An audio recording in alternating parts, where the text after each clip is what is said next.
So now we're going to talk about understanding behavior, because behavior is a vital part of any classroom.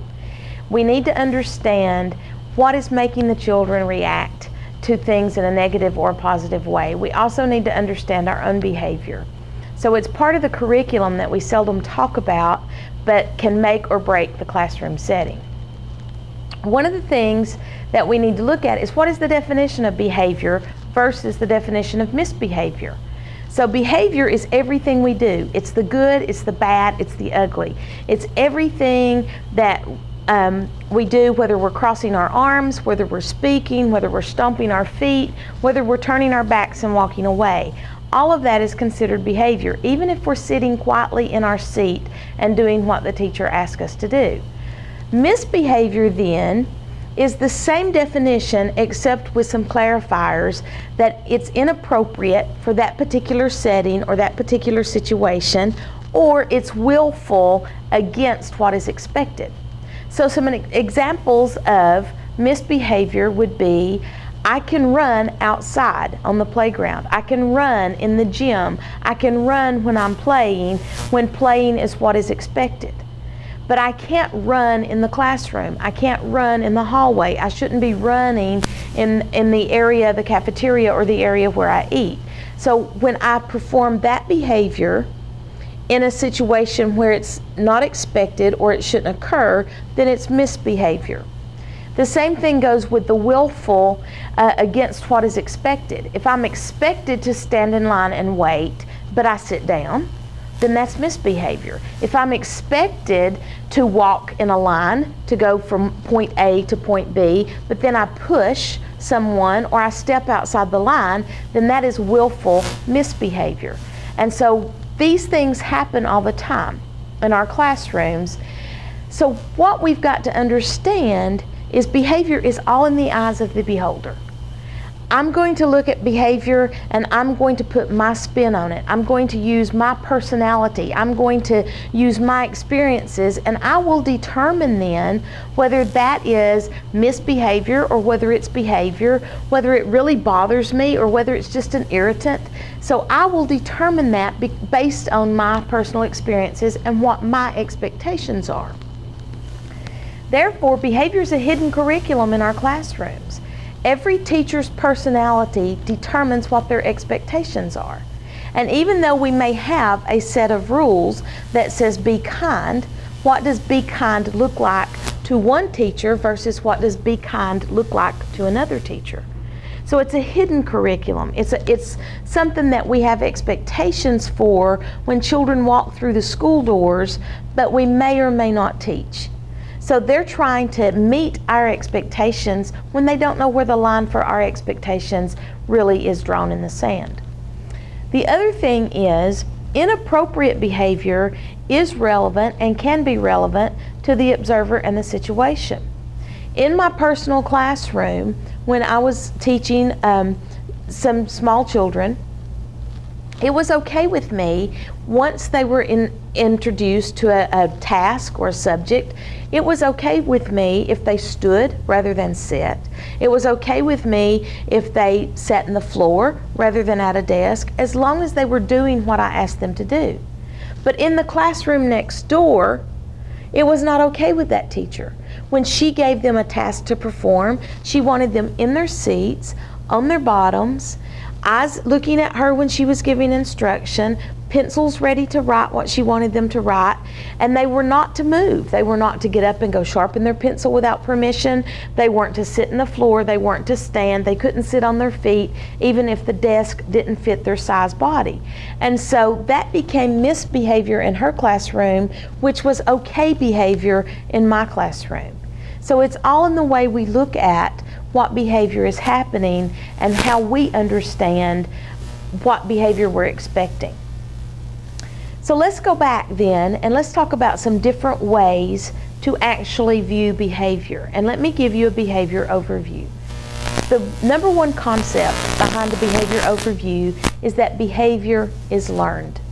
Now when I say that behavior is learned, I'm not saying that The parent is sitting at home in the morning before they send their child or their student to school, and they're saying, you know, when you get to school today, I want you to disrupt class. I don't want you to do your homework. I want you to fuss at the teacher. I want you to run away when you're told to come here. Parents aren't doing that.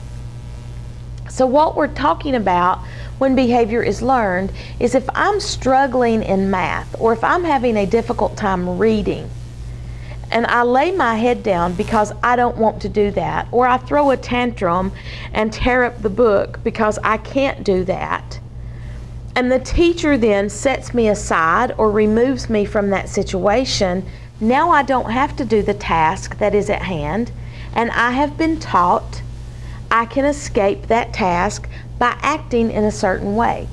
So the next time I need to escape a situation, I will act that same way. I'll perform the same behaviors, expecting to be removed and not have to perform that task.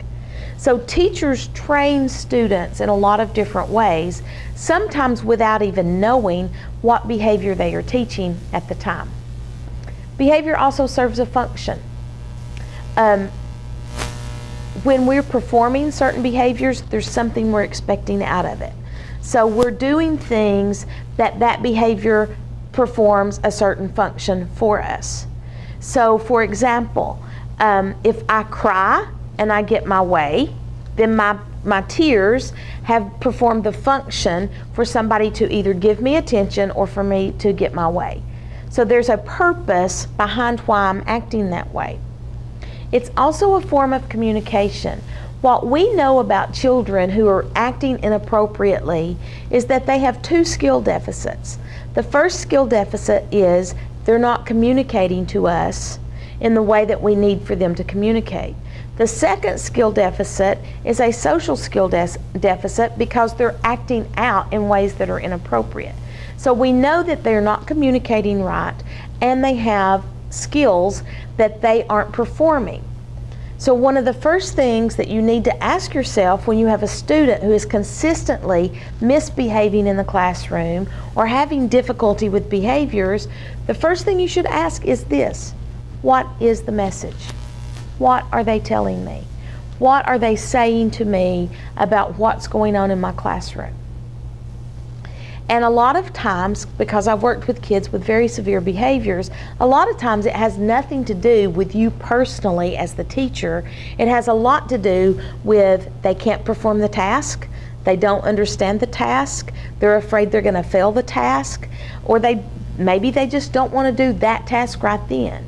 And so when those things occur, then they're not coming back to you and saying, you know, Miss Kim, I really was upset when you gave me 5 math problems to do because I only wanted to do 2, so I'm just not going to do the others. If they could communicate to us like that, we wouldn't have a problem, because we would understand, and then we could start negotiations on, okay, here's why we need to do this.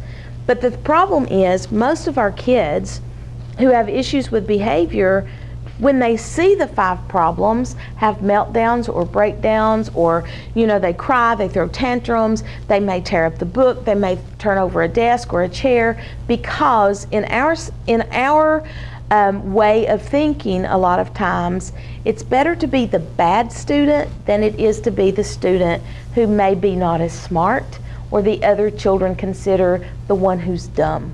So they act out in a self-preservation type of way. So ask yourself, what are they saying to me? What does this communication mean when they're performing that behavior? A touchy area now, when we look at the behavior principles overview, is that sometimes adult behavior needs to be changed. Sometimes the adult can actually be triggering some of the behaviors that are occurring and not really notice or not really care. And so we have to, when behaviors start occurring, we have to really self-examine. We are the ones who are in charge. We are the ones with the credentials. We are the ones who are placed in a position of authority over these students. So we need to self-evaluate, because we're in a higher position cognitively than the students are. And we need to say, is there something different I could have done? Could I have asked a question? Could I have given a choice? What could I have done differently? Have I reinforced the negative behavior in a previous incident, and so now I'm getting this behavior again? So look and see, what is it I can change? Is the room set up not conducive for learning for this particular child? Is the schedule not right for this child? Am I asking them to do more than they're capable of doing at one time? Is there something I can do as the adult? What is not acceptable is to say, I have a personality conflict with a child, and so therefore we're just not going to get along. Because you are the adult in the situation, and it's up to you to change your behavior in order to help the student change their behavior. Problem behaviors then are relevant to the context. There are some things that can happen that teachers cannot be responsible for. If a student shows up hungry, that's not the teacher's fault. If a student shows up late, that's probably not the teacher's fault. So there are some things called setting events that can happen before the student comes to school. The problem is they get to school and then they're asked to do something that they can't do on top of not having their needs met. And students need to have their needs met, their basic needs in life: sleep, food, activity. Those things need to occur in order for them to be in a way, positioned in a way where they can learn. So we need to look at the behaviors relevant to the context. And so a lot of times, I even in a classroom will ask teachers, do you think they're hungry? When's the last time they got to get up and move around? When have they had a drink of water? Do you think they're tired? What's happened maybe the night before? So all of these things can play into when you don't feel good or when you don't perform the way that you would want to perform. For example, if I'm running late for work and as I'm getting ready to go out the door, I spill something on my shirt, and maybe that's the only shirt I had clean that day to wear to school. So now I'm late, I don't feel professional, I've got coffee or some sort of food on my shirt, I'm going into the building, and then maybe the principal or somebody over me says something to me about being late. So I've got all of these events that occur, and then I have a student that comes in and is not prepared for class. How I handle that is relevant to the context, but what I can't do is check all the other problems and personalities at the door. But yet we expect our students to.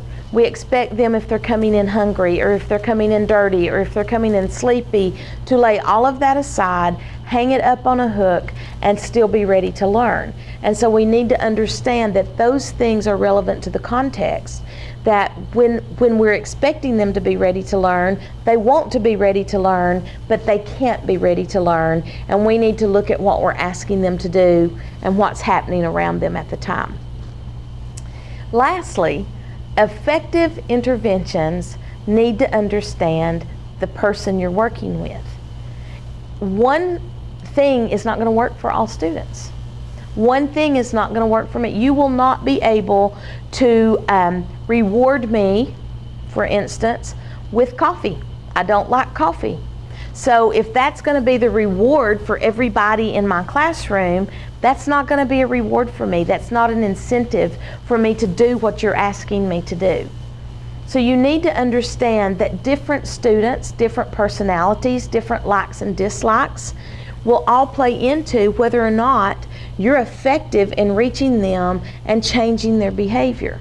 One kid may be able to work for something that they get at the end of the week. Another student may need a reward every hour. Might not need to be the same size, doesn't need to be the same kind, but there's that reinforcing that needs to take place, and for some students it needs to happen more often than for other students. So we need to tailor our interventions and our attention to these students and their problems for that student. Not just, oh, this is what I do for everybody in my class gets a sticker. Well, maybe the student doesn't like stickers.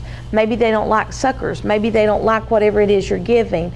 And that brings us to something that may have to change pretty often, because for some of our kids, what you're doing for them and the intervention that you're using for them needs to be an effective replacement for the behavior that's being performed.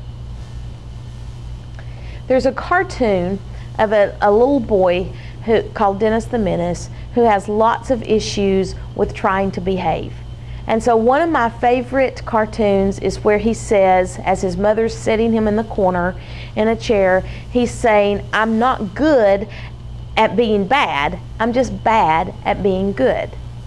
And that happens to a lot of our kids. They're not trying to be bad, but they don't know what our expectations are for them to be considered good. So we have to take the time to teach what we're expecting in our classrooms. We have to take the time to teach what routines that we want into place. We have to stop and take the time to teach what we consider kindness is, or being prepared is, or completing our work. What does it look like to sit quietly? What does it look like to turn in our work? All of those things have to be taught. Some of our kids, yes, they come in, they automatically just be able to sync with our routine in our classroom. They're automatically being able to do whatever it is we want them to do. Other kids need a little bit more coaching in that area. And so we have to look at, they're not good at being bad, they've just not mastered the ability to be good in what our expectations are. Some other things that we need to look at for behavior is that in the past, we've always taught our students to just suppress their problem behaviors. So what we know about just saying, "Oh, don't do that, you're not supposed to do that." The problem with that is, what are they supposed to do? And that's not what we're teaching them. So if we continue to only teach them to suppress their problem behaviors, that's not going to have the long-term effects that we need on what it is that they are supposed to do. Also, it acts a little bit like a volcano. So they're suppressing, and they're suppressing, and they're suppressing, but they don't know what they are supposed to do, and then in the end, they just explode. So suppressing problem behaviors tends to lead to a more counter-aggressive behavior when they don't know what else they're supposed to do or how to release that anxiety from the suppression. And knowing the reason for the behavior should lead to teaching the appropriate acceptable behaviors. So we have to know, why are they acting this way? What have they done? What's the communication? What's the purpose behind, or the function behind this behavior? And we have to know that in order to teach the acceptable ways. So if it's a student, whether it's raising their hand or sitting in their seat, and they're not doing those things, how are they getting our attention? If the child is not raising his hand and getting our attention, but we give our attention when they speak out, then guess what? We've reinforced the speaking out. So we have to know the reason why they're doing things in order to teach more acceptable ways. The other thing I want us to do is I want us to shift our focus from, I need to fix that student. That student has a problem, so therefore we need to fix that student. We need to shift our focus away from that attitude to, I need to fix the skill deficits. I need to teach the child how to communicate. I need to teach the child what is socially acceptable in my classroom. I need to look at my setting and see, is it too hot? Is it too cold? Just for example, and I know that in some classrooms this isn't possible, but research has shown that the cooler the classroom, the better the behavior. So if my classroom is constantly hot and crowded, then research is also going to show us we're going to have more misbehaviors in that classroom. So what can we do with our setting? What can we do with the instruction? Do I need to slow my rate of speech when I'm teaching new skills? And that may be very difficult for some of us to do, but maybe that's what some students need in their instruction because they're getting lost in all the words that we use. Or do I need to look at the curriculum? Is what I'm asking the students to do easily understood, and can they do it? Or is the curriculum too hard, or they don't understand what it is I'm expecting? So we need to shift our focus, not from, oh, that kid has a problem, we need to fix that student. We don't need to go there. We need to say, what can I fix? What can I fix? I can fix skill deficits by teaching appropriate behaviors. I can fix my setting by rearranging things in my classroom. I can fix the way I deliver instruction, whether I need to give it to some students one-on-one or in a small group, slow my rate of speech, or I can fix the curriculum to a certain extent and supplement, even if I don't have control over what's been adopted. Maybe I can fix the supplements I use to help some students understand the material.